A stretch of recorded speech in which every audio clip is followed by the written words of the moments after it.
ખબર જ ના પડે કે સમય ક્યાં સ્ક્રોલિંગમાં જતો રહે છે. જી. તો એ પહેલા તો એ તમને ખબર પડવી જોઈએ કે આમાં મારો સમય જાય છે. કરેક્ટ. એ વસ્તુ જો તમને ખ્યાલ આવે તો એ તમે એનાથી તમે દૂર થઈ શકો. જી. હા, બાકી તો તમને જો તમે એમ જ થાય છે કે બસ આ બહુ સરસ છે, બહુ સરસ છે, આગળ શું છે, આગળ શું છે, એ જે આખું ડોપામાઇનમાં આપણે જે પેલું ડ્રોપ કરે ને જે, જી. એ બહુ તમારા માટે ઇફેક્ટિવલી હોય છે કે એની ખરાબ અસર પણ થઈ શકતી હોય છે. અને આપણે જોઈએ પણ છીએ કે ઘણા લોકો એના જી. શું કહેવાય કે એના આધીન થઈ ગયા હોય છે.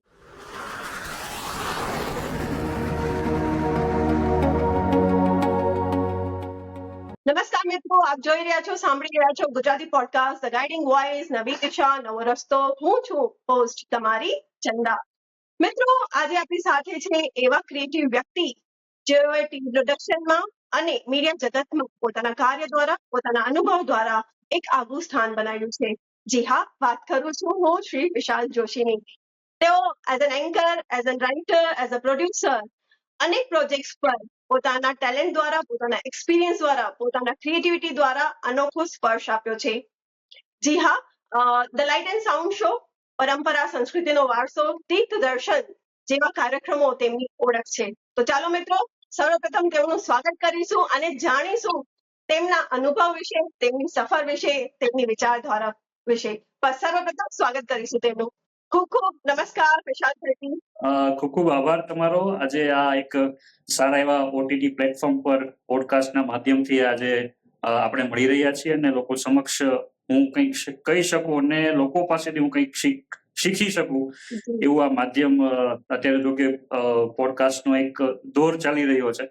તો ફરીથી તમારો આભાર માનીશ અને સમગ્ર ટીમનો આભાર માનીશ.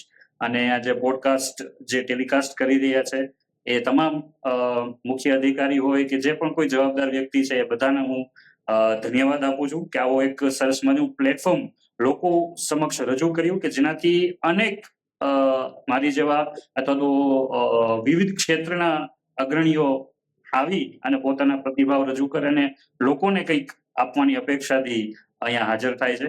એ બદલ ફરીથી તમારો ખૂબ ખૂબ આભાર.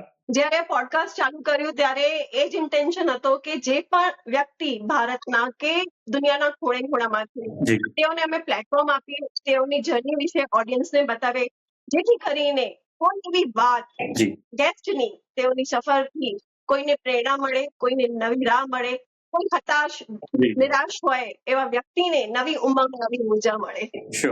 સર્વપ્રથમ મારો પ્રશ્ન છે, ઓડિયન્સ પણ જાણવા માંગશે કે તમે ટીવી જગતમાં, ટીવી પ્રોડક્શનમાં, મીડિયા જગતમાં જે કરિયર બનાવવાનું શરૂ કર્યું, તો શું પ્રેરણા સ્ત્રોત હતું તમારું? મારો અભ્યાસ છે એ લેંગ્વેસ્ટિક સંસ્કૃત ટ્રેડિશનલથી થયેલો છે. એટલે જ્યારે પણ હું પારંપરિક સંસ્કૃત ગુરુકુળમાં અભ્યાસ કરેલો છે અમે, એટલે સંસ્કૃતમાં પણ ઘણા બધા વિષયો એમાં અલગ અલગ આવતા હોય છે. મારો વિષય એમાં સંસ્કૃત લોજિક છે, તાર્કિક શાસ્ત્ર છે, જેને આપણે તર્કશાસ્ત્ર કહી શકીએ, ફિલોસોફી શાસ્ત્ર કહી શકીએ. ત્યારે અભ્યાસ કરતા કરતા મને સંસ્કૃતના નાટકો જે છે, સંસ્કૃત સાહિત્ય જે છે, તો એમાં પણ ઘણા બધા કવિઓ, ઘણા બધા મૂર્ધન્ય કવિઓ જેને કહી શકાય, કવિ કાલિદાસ થઈ ગયા, મહાક થઈ ગયા, એવા ઘણા કવિઓનું, સર્જકોનું, ઋષિમુનિઓના ઉપનિષદો, શાસ્ત્રો, આ બધું ભણવાનું મને એક લાવો મળ્યો. એ સમયે મને સાહિત્યમાં ખૂબ રસ, મારો વિષય તાર્કિક શાસ્ત્રનો છે, પણ તેમ છતાં સાહિત્યમાં અને સર્જનાત્મકતામાં મને ખૂબ રસ, સંગીતના પણ મને ખૂબ જ રસ હતો. એ અનુલક્ષીને મેં ઘણા બધા સંસ્કૃત નાટકો, જે રાજ્ય સ્તરીય અને રાષ્ટ્રીય સ્તરના મેં સંસ્કૃત નાટકો પણ કર્યા. એ અનુલક્ષીને મેં ધીમે ધીમે કરતા મારે એવો વિચાર મનમાં એવું થયું કે મારે એક લેખક થવું છે, એક પ્રસ્તુતિ લોકો સમક્ષ રજૂ કરવી છે. કોઈ પણ કાર્યક્રમ છે તો એ લોકો સુધી કઈ રીતના પહોંચી શકે, કોઈ પણ નાની વસ્તુ લોકો સમક્ષ લઈ જવી હોય તો એક માધ્યમ છે મીડિયા અથવા તો ટીવી જગત તમે કહી શકો. તો એ એક વિચાર મનમાં હતો. અભ્યાસ પૂર્ણ થયો, બધું થયું, ત્યારે લેખન ક્રિયામાં હું સક્રિય થયો હતો, પણ હું એ નતો જાણતો કે હાઉ ટુ રાઇટ સ્ક્રિપ્ટ. કે જે લોકો સમક્ષ આપણે લખી શકીએ છીએ. એવું એકચ્યુઅલી એવું છે કે રાઇટિંગમાં પણ બહુ બધા ડિફિકલ્ટ અલગ બધા ક્ષેત્રો છે. જેમ કે ગવર્મેન્ટના પત્રોનું પણ લખાણ થતું હોય છે, પુસ્તકમાં પણ લખાણ થતું હોય છે, નોવેલ પણ લખાતી હોય છે, સ્ક્રિપ્ટ લખાતી હોય છે, સોંગ લખાતા હોય છે.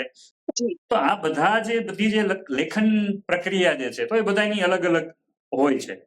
જી સ્ક્રિપ્ટ કઈ રીતના લખવી, હવે એ આખું જે તમે પ્રેઝન્ટ કરો લોકો સમક્ષ, તો એનું આખું એક માળખું હોય છે કે કઈ રીતના સ્ક્રિપ્ટ લખવી, લોકોને પસંદ આવશે કે કેમ, સ્ક્રીન ઉપર શું બતાવીશું, એ બધું લેખન પ્રક્રિયામાં આવતું હોય છે. જી તો એ વિચાર મનમાં હતો અને એ સમયે મેં સંસ્કૃતના ઘણા બધા મારા મિત્રોના પીએચડી ના થીસીસ મેં લખેલા જી અને એટલે એમને હેલ્પ કરેલું અને ટાઈપિંગ પણ મને ખૂબ સારી રીતના આવડતું હતું. તો એ પ્રક્રિયામાંથી આગળ વધતા મને વિચાર આવ્યો કે હવે આપણે મીડિયા ફિલ્ડમાં જવું જોઈએ અને જેથી કરીને મને એક માધ્યમ મળે અને હું લોકો સુધી સમક્ષ પહોંચી શકું ને લોકો મારી સમક્ષ સુધી પહોંચી શકે.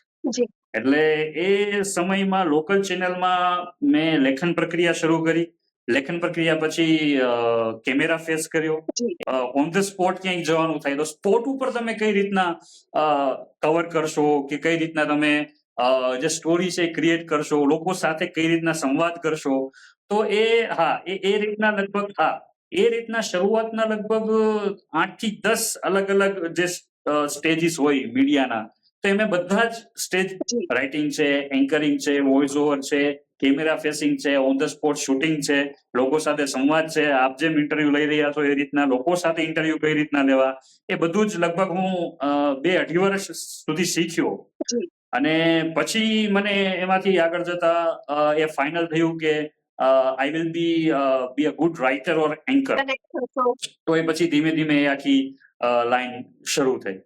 એટલે શરૂઆતમાં તો જો કે જે લોકલ ચેનલ હતી એ ધાર્મિક ટીવી ચેનલ હતી અને મૂળ તો બેઝડ હતી સ્વામિનારાયણ સંપ્રદાય ઉપર. જી તો એમાં પણ લોકોને સંપ્રદાયના જે મૂળ સિદ્ધાંતો છે જી તો એ લોકો સમક્ષ કઈ રીતના પહોંચે અને લોકોને મનોરંજકતાથી એ જ્ઞાન આપણે કઈ રીતના પીરસી શકીએ. ખાસ તો એ માધ્યમ, આપણું મીડિયાનું માધ્યમ એ છે કે લોકો સમક્ષ જે આપણે વિષય પ્રસ્તુતિ કરવી છે એ લોકોને પેલા તો મગજમાં ઉતરશે કે જોશે કે એ જ પ્રશ્ન હોય છે. જી કારણ કે લોકો પ્રસ્તુત કરતા હોય છે પણ હવે તમે કદાચ યુટ્યુબ શરૂ કરો અને તમને જો 2 સેકન્ડ કે 5 સેકન્ડમાં જો તમને કંટાળો આવે તો તમે આખું સ્કીપ કરી દો છો. ઇવન તમે થિયેટરમાં બી મૂવી જોવા જતા હો છો જી ત્યારે પણ તમને જો શરૂઆતમાં જે 5 થી 10 મિનિટ કે જે 15 મિનિટનો ગાળો છે એમાં જો કોઈ જી તમને ક્લંચ ના દેખાય કે ભાઈ મજા નથી આવતી તો એ તમે આખું સ્કીપ કરવા માંડો છો. સાચી વાત છે. તો મીડિયા માધ્યમ એવું છે કે તમે એમાં પણ અલગ મીડિયામાં પણ અલગ જેમ કે ન્યૂઝ ફિલ્ડ છે, પ્લસ એન્ટરટેનમેન્ટ ફિલ્ડ છે, પ્લસ પોડકાસ્ટિંગ, ઇન્ટરવ્યુ બેઝ પણ અલગ બધા શું કહેવાય એમાં માધ્યમો હોય છે. જી તો એ રીતના શું કહેવાય, હું પેલા તો એ શીખો કે સ્ક્રિપ્ટ રાઇટિંગ કઈ રીતના થાય છે, એને પ્રેઝન્ટ કઈ રીતના કરવું જોઈએ અને લોકો સમક્ષ માની લો કે કેમેરો ફેસ થાય છે તો એ સમયે મારી જે આભા છે, મારું જે બોડી લેંગ્વેજ છે એ કઈ રીતના આપણે હોવી જરૂરી છે. આપણે કોઈ પણ નવું કાર્ય શરૂ કરતા હોઈએ છીએ ત્યારે ઘણી બધી મુશ્કેલીઓનો, પડકારોનો સામનો કરવો પડતો હોય છે કોઈ પણ વ્યક્તિને. તમારા જીવનમાં જ્યારે તમે તમારા કરિયર બનાવવાનું વિચાર્યું કે ચાલુ કરું કામ, તો તમને કઈ પ્રકારની મુશ્કેલીઓનો કે પડકારોનો સામનો કરવો પડ્યો? જેમ કે મેં પેલા કીધું કે મારું જે લેંગ્વેસ્ટિક એજ્યુકેશન થયેલું છે સંસ્કૃતથી, તો મારી ઈચ્છા એમાં એક પ્રકારે એવી પણ હતી કે હું પ્રોફેસર. એ બાબતે વિચાર કરતા મેં પ્રોફેસરિંગ માટેની નેટની જે એક્ઝામ આવે, નેશનલ એલિજિબિલિટી ટેસ્ટ, એ પણ મેં 2-3 વાર આપેલી છે પણ એમાં હું ભાગ્યવશાત ફેલ થયો. પણ એ જે થયું તે સારું થયું હશે એવું માનીને કરિયર ચૂઝ કરવાની જયારે વાત આવી તો ત્યારે મેં તમને કીધું એ રીતના કે ભાઈ મીડિયા ફિલ્ડમાં કંઈ પણ કોર્સ કર્યા વગર, કોઈ પણ ડિગ્રી લીધા વગર કે કોઈ પણ પ્રકારનું મીડિયાનું એજ્યુકેશન લીધા વગર તમે કોઈ પણ ક્ષેત્રમાં તમે પ્રવેશ કરો તો ઘણા બધા કરિયરને લગતા તો છે જ, ફાઇનાન્શિયલ પ્રોબ્લેમ પણ એ સમયે ઘણા હતા. કારણ કે શરૂઆત હોય એટલે તમને કોઈ એટલું પે પણ ના કરે, તમારો એક્સપિરિયન્સ ના હોય, તમારું એવી કોઈ ડિગ્રી ના હોય તમારી પાસે કે તમે જે મીડિયામાં એ લોકો માંગતા હોય કે એ રીતના. તો એ સમયે એવા બધા વિચારો હતા કે ભાઈ ચલો છોડી દઈએ, આમાં તો હવે ફાઇનાન્શિયલ કઈ મળતું છે નહીં અને સતત શીખવું જ પડતું હોય છે એમ. જી.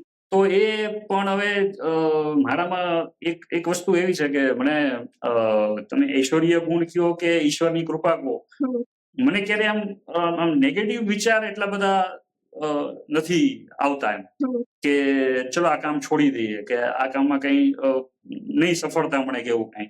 હું સતત એ કામમાં પ્રવૃત્ત રહ્યો અને એ કામમાં મને એવું હતું કે હું ક્રિએટિવ ફિલ્ડમાં છું હમ. અને ક્રિએટિવ ફિલ્ડમાં આગળ જતા ઘણી બધી પોસિબિલિટી મને દેખાતી હતી. પછી ધીમે ધીમે મીડિયા ક્ષેત્રમાં પણ મારા જે ઉપરના જે અધિકારીઓ હતા એમની પાસેથી માર્ગદર્શન લીધું. હમ. તેમનો જે એક્સપિરિયન્સ હતો એ એક્સપિરિયન્સમાંથી શું શીખવા જેવું છે એ બહુ બધા અલગ અલગ વ્યક્તિઓ મને મળેલા છે. જી. મારું બેકગ્રાઉન્ડમાં હું 2 મહિનાનો હતો ત્યારથી મામાના ઘરે ઉછરેલો છું, મામા ભેગો ઉછરેલો છું, પણ ફુલ્લી સપોર્ટ મારો મને મામાએ આપેલો છે કે જે પણ કામ કરવું એ વ્યવસ્થિત કરવું. અને અત્યારના સમયમાં જે વાત ખાસ કહી શકાય કે લોકોને પેશન નથી. કોઈ પણ કામ તમને શરૂ કરો ને એવું લાગે કે ભાઈ 1 મહિનામાં તો હવે આ નથી મજા આવતી, એટલે just change the field and do something other lines. તો એ રીતની જે શું કહેવાય માનસિક સ્થિતિ જે હોય છે એ જનરલી બધાને જ હોય છે. કે પછી 10મા ધોરણનો વિદ્યાર્થી હોય, 12મા ધોરણનો વિદ્યાર્થી હોય, કોઈ નોકરિયાત વ્યક્તિ હોય કે પછી કોઈ ક્રિએટિવ પર્સન હોઈ શકે. પણ પહેલેથી જ મને એવું હતું કે ભાઈ ના, આપણે આ લાઈનમાં જવું છે ને આ બાબતે મારું લક્ષ્ય, મારું ધ્યેય કહી શકો કે મારું લક્ષ્ય કહી શકો એ ફિક્સ અને ટાર્ગેટેડ હતું. એ સમયે લગભગ મેં તમને કીધું એ રીતના કે મિનિમમ 8-9 વર્ષ તો મેં જોબ કરી છે મીડિયામાં, અલગ અલગ ફિલ્ડમાં, કન્ટેન્ટ રાઇટર તરીકે, પ્રોડક્શન હાઉસીસમાં, ટીવી ચેનલમાં. Last time I was in Doordarshan. તો એ જે આખો માહોલ તમને જે અનુભવથી શીખવા મળે છે એ જ તમને કહે છે કે ભાઈ હવે તું સક્ષમ છે, તું સમર્થ છે કે આ લાઈનમાં તું હવે તારા ઝંડા તું ગાડી શકીશ. દરેકના જીવનમાં સંઘર્ષ તો આવે છે, પણ આપણે ધ્યેય પ્રત્યે, આપણા લક્ષ્ય પ્રત્યે કેટલા વળગી રહીએ છીએ, કેટલી કન્સિસ્ટન્સી બતાવીએ છીએ, પેશન્સ રાખીને ચાલીએ છીએ, એ મહત્વપૂર્ણ હોય છે. પરીક્ષાઓ તો જીવનની આવવાની જ છે. પછી કોઈ પણ આર્થિક હોય, માનસિક હોય, સામાજિક હોય, કોઈ પણ પ્રકારની સમસ્યાઓ આવી શકે છે, પણ દરેક સમસ્યાઓનું નિરાકરણ હોય છે. તો જ્યાં સુધી તમને તમારા ઉપર વિશ્વાસ ના હોય અને તમે કુદરત ઉપર કે ભગવાન ઉપર વિશ્વાસ રાખો તો એ પણ કઈ કામનું નથી. માત્ર તમારા ઉપર જ વિશ્વાસ રાખો અને ઈશ્વર ઉપર વિશ્વાસ ન રાખો તો પણ એ કાર્યસિદ્ધિ પ્રાપ્ત થતી નથી. Very well said. તમે આટલા વર્ષોથી ઘણા બધા ચેનલ સાથે જોડાયેલા છો, ઘણા બધા પ્રોજેક્ટ્સ ઉપર કામ કરેલ છો. તમારો મનપસંદ પ્રિય પ્રોજેક્ટ?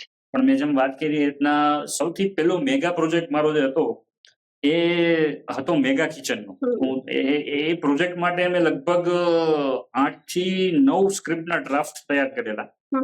અને એ સક્સેસ કરવા માટે એક એવું છે કે એમાં એક સ્પિરિચ્યુઅલ એક સંસ્થા છે વડતાલ કરીને, અને એમાં જે લોકો ભક્તોનું જે મહેરામણ ઉમટતું હોય છે તો ત્યારે એ લોકો જે મહાપ્રસાદ જે રીતના વ્યવસ્થાપન છે, જે રીતનું એનું આખું કાર્યની પ્રણાલી છે, લોકોને જે રીતના શું કહેવાય પ્રસાદ મળતો હોય છે, તો એ આખું એક વ્યવસ્થાપન લોકોને બહુ જાણવા જેવું છે. તો એ માટે જે મહેનત કરેલી છે, એ માટે જે લોકો સાથે સંવાદ કરેલા છે, એ લોકો મંદિરની જે આખા દિવસના શેડ્યુલ હોય છે તો એમાં આપણે કઈ રીતના જે દિવસે શૂટ કરવાનું છે એ દિવસે શું મેનુ હશે, કેટલું હશે, કેટલા અંદર લોકો કામ કરતા હશે, કઈ રીતના તમે આખું જે ભોજન પીરસવાની પ્રણાલી છે તમારી, એ રીતના તમે એ ડિક્ટો ટુ ડિક્ટો એમાં એક ડિટેલ મેં એમની પાસેથી લીધેલી છે ને. લગભગ આઈ થિંક 15-20 દિવસ આખું સ્ક્રિપ્ટિંગનું તો ખાલી બંધારણ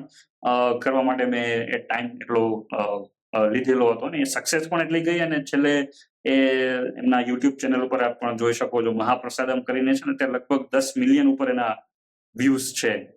તો જનરલી એવું હોય છે કે તમે ડોક્યુમેન્ટરી કે કોઈ મૂવી કે કોઈ પણ શોર્ટ ફિલ્મ કે તમે તૈયાર કરતા હો તો તમે એનું જે સ્ક્રિપ્ટિંગ હોય એમાં તમે જે સ્ક્રીન હોય છે એમાં શું તમે બતાવશો એ તમારા મગજમાં તમે વિચારી શકો છો.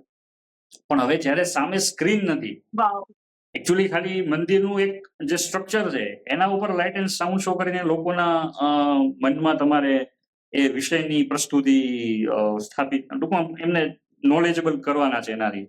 તો એ જે આખું લાઇટ એન્ડ સાઉન્ડ શો નો મલ્ટીમીડિયા શો નો જે પ્રોજેક્ટ હતો એ પણ મારા માટે ત્યાર પછી ચેલેન્જેબલ હતો, કારણ કે ખાલી સાઉન્ડ અને સ્ક્રિપ્ટિંગ થી લોકોને અભિભૂત કરવાના હતા કે આ મંદિર અથવા તો આ જે સ્થળ છે એનું મહત્વ આવું છે. તો એમાં એમનો ઇતિહાસ છે, એમની હિસ્ટ્રી છે, એમનું જે વર્તમાન છે, એમના જે શું કહેવાય સ્વપ્ન દ્રષ્ટા જે છે સ્થળના, તો એ બધાનું આખું એક પેકેજ તૈયાર કરીને એને લાઇટ એન્ડ સાઉન્ડ શો ના માધ્યમથી માત્ર અવાજ અને સાઉન્ડ ઇફેક્ટ થી લોકોને આકર્ષિત કરવા, અભિભૂત કરવા અને ખાસ એ સ્થળનો મહિમા લોકોને જણાવો, તો એ એક મારા માટે બહુ ચેલેન્જેબલ હતું.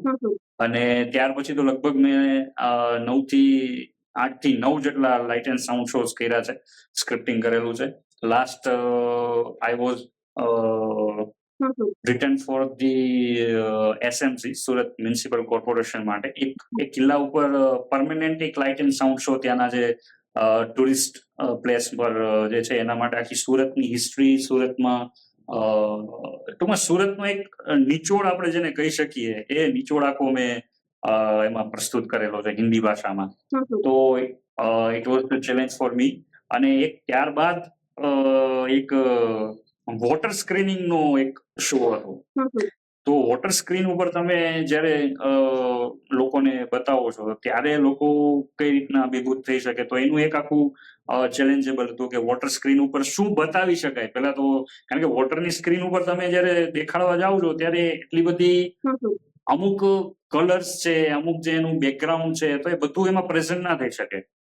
તો એનું જે બેકગ્રાઉન્ડ, એનું કલરિંગ, એનું જે કલરિંગ છે, એમાં સ્ક્રિપ્ટ છે, એમાં કેવા દ્રશ્યો આપણે બતાવી શકીએ, શું કહેવાય કે એમાં કેવું મ્યુઝિક આપણે એડ કરી શકીએ, તો એ પણ એક મારા માટે ચેલેન્જેબલ હતું. અને બસ ત્યાર પછી તો ધીમે કરતા શોર્ટ ફિલ્મ છે, ડોક્યુમેન્ટરીઝ છે. તમે આ પ્રોજેક્ટની વાત કરી ત્યારે સૌથી મારી પહેલી જે પ્રેઝન્ટ સ્ક્રીન પર જયારે આવી, આમ તો જો કે ટીવી ચેનલ ઉપર તો મને લોકલ ટીવી ચેનલ ઉપર તો બહુ બધી વાર હું ગયેલો છું, પણ જયારે દૂરદર્શનમાં જયારે કહેવાય ને કે ફર્સ્ટ લાઈવ શો મારો જયારે ઓન સ્ક્રીન આવ્યો, તો એના માટે જે મેં તૈયારી કરેલી હતી એ લગભગ 3-4 દિવસથી સતત કન્ટિન્યુ એ સ્ક્રીનનો અનુભવ હતો, પણ જે કહેવાય ને પ્લેટફોર્મ દૂરદર્શનનું હતું. તો એમાં લોકો સાથે જે લોકો મહેમાનો આવવાના છે કે જે નિષ્ણાતો આવવાના છે એમની સાથે શું વાતચીત કરી, શું પ્રશ્નો, જે વિષય આપેલો છે એને કઈ રીતના, તો એ પણ એક મારા માટે first time screening on the Doordarshan, તો એ પણ મારા માટે બહુ ચેલેન્જેબલ હતો. અને એ જયારે પ્રસારિત થયો ત્યારે એમ આમ શું હાશકારો થયો કે વાહ. તમે જે સ્ક્રિપ્ટ લખો છો જ્યારે નવા પ્રોજેક્ટ્સ માટે કે અત્યાર સુધી જે પણ પ્રોજેક્ટ્સ માટે તમે સ્ક્રિપ્ટ રેડી કરી છે, એ કઈ શૈલીનું તમે ધ્યાન રાખો છો? કારણ કે ઓડિયન્સને બાંધી રાખવા, ઓડિયન્સ સુધી આપણું કામ સ્પર્શી જાય. જેમ મેં તમને કીધું એમ રીતના કે ભાઈ સ્ક્રિપ્ટિંગના રાઇટિંગના અલગ અલગ ફિલ્ડ છે. હવે એમાં તમારી જે માસ્ટરી છે શેમાં છે એ હવે તમે તમારા અનુભવથી અથવા તો તમારા કાર્યથી તમે કરી શકો એમ છો. તો મારી માસ્ટરી જે સ્ક્રિપ્ટ રાઇટિંગ જે છે, તો ડોક્યુમેન્ટરી, શોર્ટ ફિલ્મ, એડવર્ટાઇઝમેન્ટ, તો એના માટેની જે સ્ક્રિપ્ટ લખવાની થતી હોય છે તો એ હું સારી રીતે લખી શકું છું. તો એ ધાર્મિક વર્ગ માટે તો ખાસ જરૂરી છે કે જે હું ડેટા લોકો સમક્ષ લઈ જાઉં છું એની તથ્યતા કેટલી છે. કારણ કે જે પણ આપણે બતાવીએ છીએ લોકો ત્યાં એક્સેપ્ટ કરવા વાળા જે છે એ લોકો આસ્થાની દ્રષ્ટિએ જોતા હોય છે કે ભાઈ હું આ જે જગ્યાએ આવ્યો છું એનું આટલું બધું મહત્વ છે કે, અને જે રિયલમાં છે, તો એ એક પ્રકારની દ્રષ્ટિ મારા મનમાં હોય છે કે ભાઈ કોઈ પણ સામાન્ય માણસથી લઈને ત્યાં એ સ્થળમાં કોઈ દાતાર પણ બેઠા હોય એ સ્થળના કે મંદિરના, તો એને પણ આ વાત સામાન્ય રીતે આપણે એને પીરસી શકીએ. તો એવું કઈ ક્રિએટિવિટી, એવું શું ક્રિએટિવ આપણે કરી શકીએ કે જેથી કરીને લોકો એ સ્થળને સારી રીતે જાણી શકે. તો એક સૌથી પહેલા તો મેં કીધું કે એ જે પણ ધાર્મિક કોઈ પ્રોજેક્ટ આવતા હોય છે તો એમના જે પ્રોજેક્ટ જેને મને આપેલો છે તો જેની સાથે કરવાનો છે તો એની સાથે હું પેલા જેમ આપણે ઇન્ટરવ્યુ કરીએ છીએ એમ રીતે એ જ રીતના મને જે એ બાબતના પ્રશ્નો છે એ પ્રશ્નો એમની સાથે શેર કરું છું. એમના જ્યાં સુધી મને સંતોષ ના થાય ત્યાં સુધી એમની પાસેથી જવાબ કઢાવતો રહું છું. પ્લસ હવે જે પ્લસ એમનું જે કોઈ મટીરિયલ એમને કોઈ લખેલું હોય, કોઈ પુસ્તક લખેલી હોય અથવા તો કોઈ બીજા દ્વારા લખવામાં આવેલી હોય તો એ પેલા મટીરિયલ બધું કલેક્ટ કરું છું. પછી મટીરિયલ અને પ્લસ એમના અનુભવો અને એમનું જે ધ્યેય છે તો આ બધું જ મિશ્રિત કરીને મારી જે ક્રિએટિવિટી છે કે આ બધું મટીરિયલ ને ક્રિએટિવલી કરીને લોકો સમક્ષ કઈ રીતના હું પ્રસ્તુત કરું. તો એ રાઇટરની જવાબદારી છે. એ રાઇટરની જવાબદારી છે કે મટીરિયલને લોકો સુધી પહોંચાડવા માટેના જે માર્ગ છે, જે ક્રિએટિવિટી છે તો એ ક્રિએટિવિટી પૂરેપૂરી સારી બહાર ખીલે, લોકોને સંતુષ્ટિ મળે એ પ્રકારનું એમાં ક્રિએટિવ આપણે વર્ક કરવું જોઈએ. તો એમાં પણ ઘણા બધા ભાગ મેં તમને જે રીતના વાત કરી એ રીતના મ્યુઝિક છે, મ્યુઝિક છે, સ્ક્રિપ્ટિંગ છે, શબ્દો છે, ઓછા શબ્દમાં ખૂબ ઘણું બધું કહી દેવું. હું એકચ્યુઅલી સંસ્કૃત ભાષા લોજિક શાસ્ત્ર જે મારું તાર્કિક શાસ્ત્ર છે એની વિશેષતા એ પણ છે કે તમે કોઈ પણ એક વિષયને ખૂબ પહોળાઈથી પણ કહી શકો, ખૂબ વધારીને કહી શકો છો અને વધારેલા જે વિષય છે એને તમે શોર્ટમાં પણ કહી શકો છો. તો એ જે લેંગ્વેસ્ટિક જે મજા છે, એની જે લેંગ્વેસ્ટિક ઇફેક્ટ જે છે તો એ પણ એક ખાસ આમાં કામ કરતી હોય છે. અને લોકો પાસે ખાસ જે મેઇન જે વસ્તુ છે ટાઈમિંગની છે. તમારી સામે જે શ્રોતાઓ છે કે જે આવેલા છે, જે પણ જુએ છે તો એમને ઓછા સમયમાં વધુમાં વધુ કઈ રીતના આપણે બધું કહી શકીએ એ મારા મગજમાં ખાસ એ ટાઈમ ફિક્સ હોય છે. અને હું જ્યારે પણ કોઈ પ્રોજેક્ટ આવતા હોય છે ત્યારે ખાસ તો પહેલો પ્રશ્ન એ જ હોય છે કે મારું શું ડ્યુરેશન છે, ટાઈમિંગ શું છે. કારણ કે એ રીતના કોઈને 20 મિનિટનો પ્રોજેક્ટ કરવો છે, કોઈને એડવર્ટાઇઝમેન્ટ કરવી છે તો માત્ર 30 સેકન્ડની જ એડવર્ટાઇઝ કરવી છે. તો એ ખૂબ ઓછા સમયમાં વધુ કહેવું અને વધુ સમયમાં ખૂબ ઓછું કહેવું એ પણ એક કળા છે. તો એક રાઇટરની જવાબદારી એ છે. તો એ મેં કીધું એ રીતના ડિસ્કશન પ્લસ મટીરિયલ પ્લસ આજનો કોઈ આજના સમયનો જે એને લગતો કોઈ માની લો કે આસ્થા અથવા તો શ્રદ્ધા ઉપર કોઈ વિષય છે તો એને આજના સમયમાં અનુલક્ષીને એને શું એના પર્પસ હોઈ શકે કે ભાઈ લોકોને મનમાં આસ્થા હોય છે તો ઘણા લોકોના દુઃખ છે એમને દૂર થઈ જતા હોય છે કે ભગવાન તો છે ને એમ. ટૂંકમાં એ પોઝિટિવિટી લોકોના મનમાં હોતી હોય છે. તો આવા બધા જે સબ્જેક્ટને લગતા આધુનિક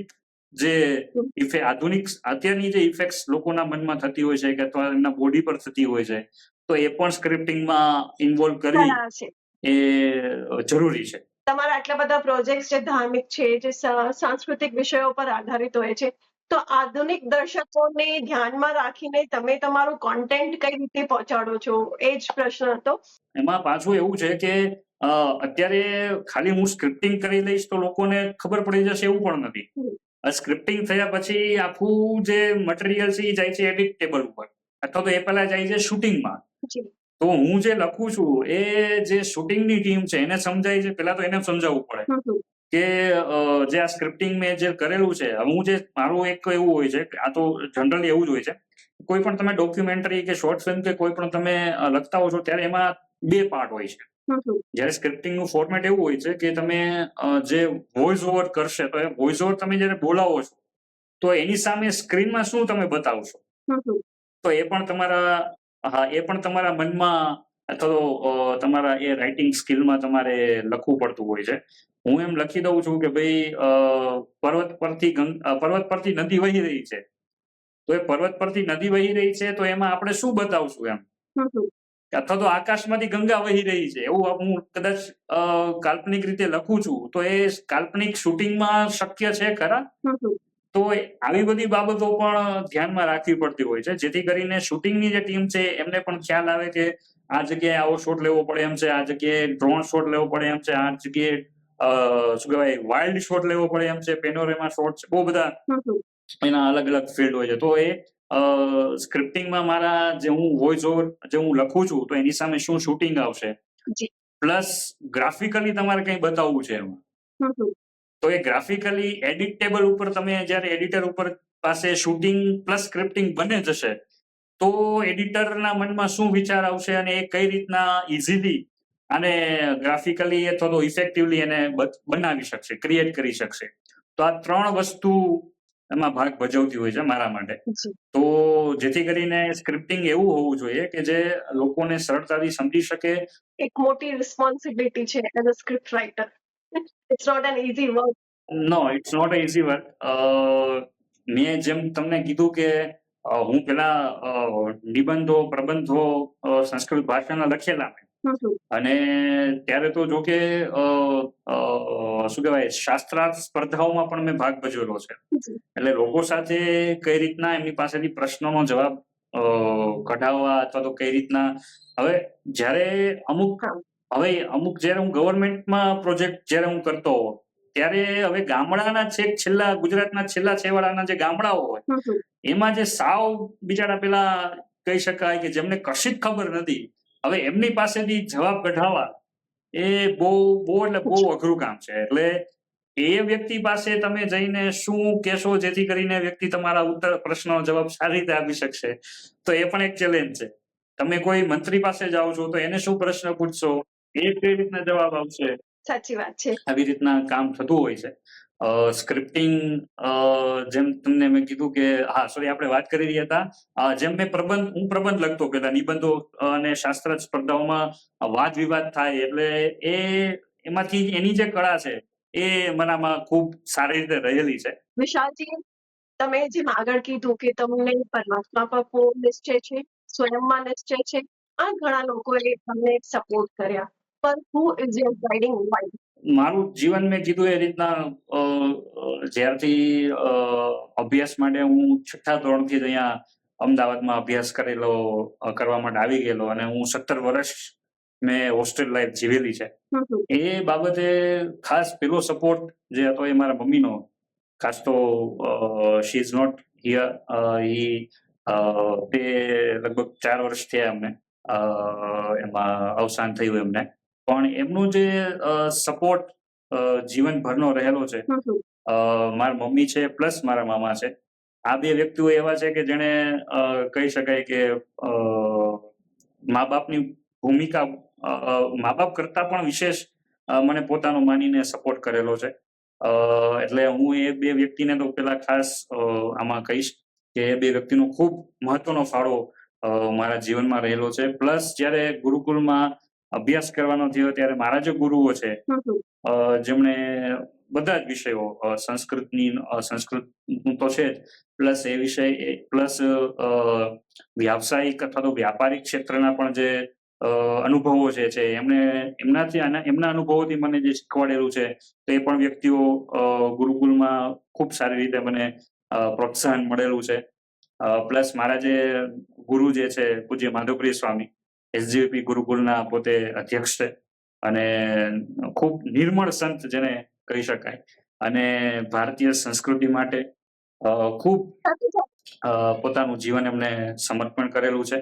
તો એમનું જે વ્યક્તિત્વ છે, એમનું જે જીવન ઘડતરની જે પ્રક્રિયા છે, એમનું જે જીવન ઘડતર કરવાની પ્રક્રિયા એ બહુ મુખ્ય ભાગ, કારણ કે એક જીવનના 17 વર્ષ તમે એક જગ્યાએ જ્યાં આપો છો તો એ 17 વર્ષ જીવા પછી તમે જે સમાજને અથવા તો બહાર જઈને તમે શું આપો છો એ નિર્ભર કરે છે કે તમારા 17 વર્ષ કેવા વ્યતીત થયા હશે. તો મેઇન મારા ગુરુ એમનો પણ ખૂબ ખૂબ ફાળો મારા જીવનમાં રહેલો છે કે જે એમના જે ગુણો, એમનું જે જીવન જીવવાની પદ્ધતિ તો એ પણ ખૂબ મારા માટે એક આદર્શ સ્વરૂપ છે. પ્લસ હવે જ્યારે ગુરુકુલથી અભ્યાસ પૂર્ણ થયા પછી પણ જે અલગ અલગ ફિલ્ડમાં મેં કામ કરેલા છે તો એ ફિલ્ડમાં પણ ઘણા લોકો એવા પણ મળેલા છે કે જે કહેતા હોય છે કે ભાઈ આવું ના કરાય, આમાં તો આગળ જતા તમારે શું કહેવાય નિરાશા છે, આગળ અંધકાર જ છે, આગળ તો ખીણ છે. એટલે એવા પણ લોકો મળેલા છે. આપણને આંગળી ચીંધતા હોય છે કે હવે સ્વયં ઉપર કામ કરવાની જરૂર છે. આવા લોકો પણ સમાજમાં હોવા જરૂરી છે, જે તમારું વ્યક્તિત્વ ઘડવામાં ખૂબ મદદરૂપ થતા હોય છે. પ્રત્યક્ષ રૂપે તો નહીં, પણ અડવિતરી રીતે અથવા તો અપ્રત્યક્ષ રૂપે પણ તમને એ મદદરૂપ થતા હોય છે. તો એ બધાનો પણ હું ખૂબ ખૂબ માનવા જ પડે. કારણ કે બહુ બધા એવા લોકો છે, લગભગ 15-20 થી એવા વધારે લોકો છે કે જેમને હું મળીને એમના અનુભવોથી ઘણું બધું શીખ્યો છું. અને પ્લસ જ્યારે એટલું જીવન વ્યક્તિ જ્યારે જીવતો હોય, કારણ કે ગુરુકુળમાંથી અભ્યાસ પૂરો થયો ત્યારબાદ મારા જીવનમાં હું આમ તો જો કે સપોર્ટિવલી એકલો જ હતો, કારણ કે મમ્મી ને મામા એ બધા ગામડે હતા, હું આવડા મોટા શહેરમાં એકલો હતો. તેમ છતાં એમનો સપોર્ટ હતો. પ્લસ હવે મારા જે જીવન સાથી છે, માય વાઇફ, એમનો પણ હું ખૂબ ખૂબ આભાર તો માનવો જ પડે. જ્યાં સુધી પાર્ટનર સપોર્ટ ના કરે તો પણ ઘણા બધા સંઘર્ષનો સામનો કરવો પડે છે. અને જો પાર્ટનર આપણને સારા, સમજુ, અન્ડરસ્ટેન્ડિંગ વાળા મળી જાય તો મને એવું લાગે છે કે આપણું જીવન થોડા ઘણા ભાગે ઈઝી થઈ જતું હોય છે. ઓબ્વિયસલી કારણ કે એ સમયે કોઈ સપોર્ટ નહીં, કોઈ આજીવિકા નહીં. અને ધીમે ધીમે મેં કીધું એ રીતના આ મીડિયા ફિલ્ડમાં જેમ આગળ વધ્યા એમનો પણ સપોર્ટ ખૂબ જ સપોર્ટ રહ્યો છે. એટલે આ કહી શકાય જીવનના જે 5 થી 6 વ્યક્તિઓનું જે સપોર્ટિવ નેચર, એમનું વર્તણાંક, એમનું જે એમણે જીવેલા જે અનુભવો છે એનાથી જે મને શીખવેલું છે, જે પેલું કહેવાય ને કે માટીનો ઘડો હોય એને જે કુંભાર છે એ ઘડે પછી એને અગ્નિના ભઠ્ઠામાં નાખે, તો એ અગ્નિના ભઠ્ઠામાંથી જે માટીનો ઘડો નીકળે એ ટકોરા વાગે એવો નીકળે, મારે. હા, ટકોરા મારે. એટલે હું એ માટી જેવો જ છું. સાચી વાત છે.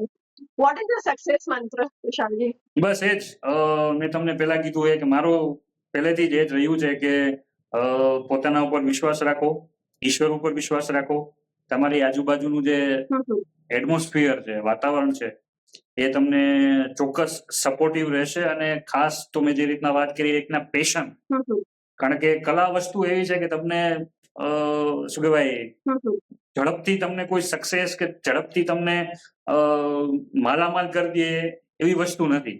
વિશાલજી, ઘણા બધા પ્રોજેક્ટ્સ પર તો તમે કામ કર્યા છે. ભવિષ્યમાં મેં એવું વાંચ્યું છે કે તમે પુસ્તક પણ લખી રહ્યા છો, તો આપણા ઓડિયન્સને પુસ્તક વિશે જણાવશો? અત્યારના આધુનિક સમયમાં જ્યારે લોકો ફોન ઉપર વળગેલા છે, એ સમયમાં કોઈ તમારું પુસ્તક વાંચશે? તો એ એક મોટો પ્રશ્ન મારા માટે હતો. તો પછી મને એવું જાણવા મળ્યું કે અત્યારે આધુનિક સમયમાં છે, તો આધુનિકતાનો ઉપયોગ કરીને શા માટે પુસ્તક ના લખી શકાય? કારણ કે હવે મને મારા મિત્ર જે છે એ પોતે ડિસ્ટ્રીબ્યુટર છે, ફિલ્મ ડિસ્ટ્રીબ્યુટર છે, અને એ પોતે કહી શકાય કે પબ્લિકેશનનું પણ સારું એવું નોલેજ ધરાવે છે. તો એમણે મને એવું કીધું કે ઓનલાઈન પ્લેટફોર્મ ઘણા બધા અત્યારે અવેલેબલ છે કે જે તમારી બુક સેલિંગ કરે છે, લોકો સુધી તમારી બુક પહોંચાડે છે, માર્કેટિંગ કરે છે. તો શા માટે બુક ના લખીએ?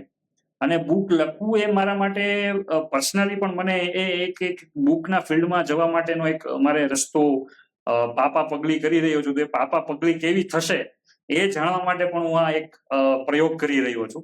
તો પુસ્તકનું નામ છે સોચ કે સાય મેં. ટૂંક સમયમાં જે ઓનલાઈન બધા જે બુક પ્લેટફોર્મ્સ છે એમાં રિલીઝ થશે. તો આપ સૌ કોઈને પણ એ બુક અવેલેબલ થશે. લગભગ હજી 1-1.5 મહિનાની પ્રોસેસ કન્ટિન્યુ રહેશે. ત્યારબાદ આપ એ ઓનલાઈન પ્લેટફોર્મ ઉપર એ બુક આપ જોઈ શકશો, વાંચી શકશો.